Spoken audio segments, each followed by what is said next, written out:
त्याग सके तो त्याग रे, त्याग सके तो त्याग रे, तेरी ऐसी बनेगी। त्याग सके तो त्याग रे, तेरी अच्छी बनेगी। बंधन के संग लाग रे, तेरी ऐसी बनेगी। बंधन के संग लाग रे, तेरी अच्छी बनेगी। अच्छी बनेगी, तेरी अच्छी बनेगी, तेरी अच्छी बनेगी। जय जय श्री राधे।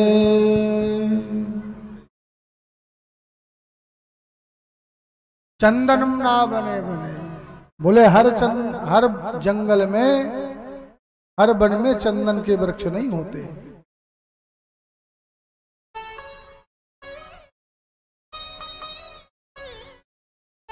सूत जी कहते हैं ऋषियों, सौनक जी कहते हैं आप परम सौभाग्यशाली हैं जिनको ऐसे गुरु मिले कि नाना पुराण निगमागम, इतने सुंदर सुंदर पुराण और शास्त्रों का अध्ययन करवा दिया गुरुदेव भगवान ने। व्यास जी जैसा गुरु मिला हुआ है सूत जी को। और सूत जी आप अपने गुरुदेव व्यास जी के परम प्रिय शिष्य हैं, आपको इसीलिए तो इतना ज्ञान मिला हुआ है।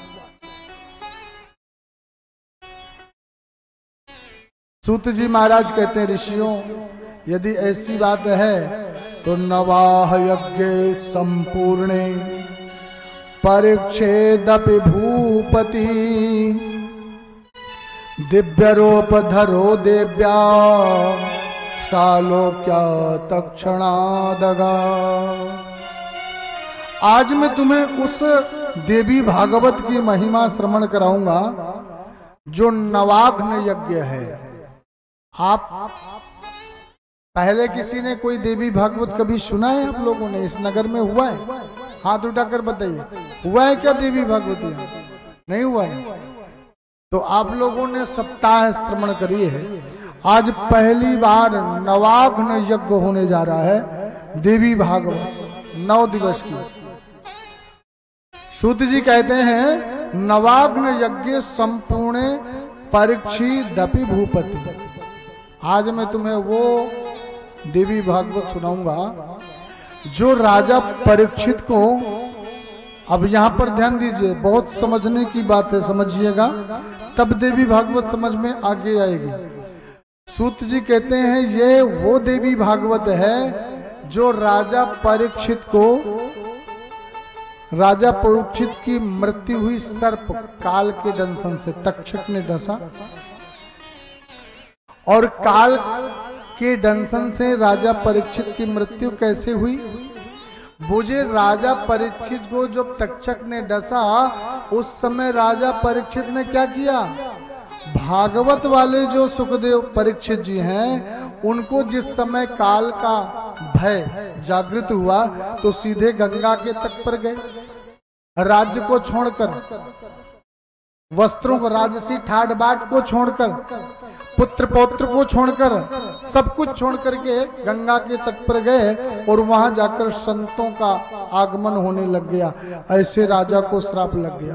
पर देवी भागवत के जो परीक्षित जी हैं उन्होंने गए नहीं, गंगा तट पर नहीं गए। तो बोले जब उनको ये काल का, तक्षक के डसने का भय जागृत हुआ तब उन्होंने एक सुंदर 7 मंजिल का दिव्य महल बनाया, सुंदर महल बनाया और उस महल के चारों तरफ बड़े बड़े मंत्रवेत्ता ऋषियों को खड़ा कर दिए। मंत्रों को, जो झाड़ फूंक वाले तांत्रिक हैं उन सभी को लाकर खड़ा कर दिया।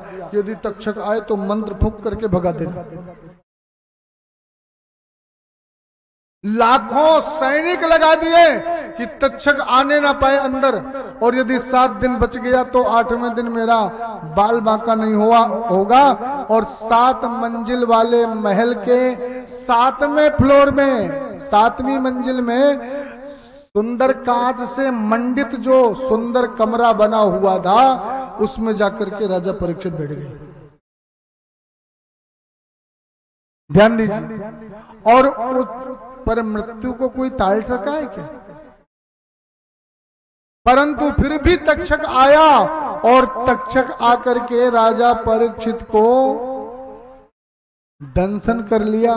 कैसे?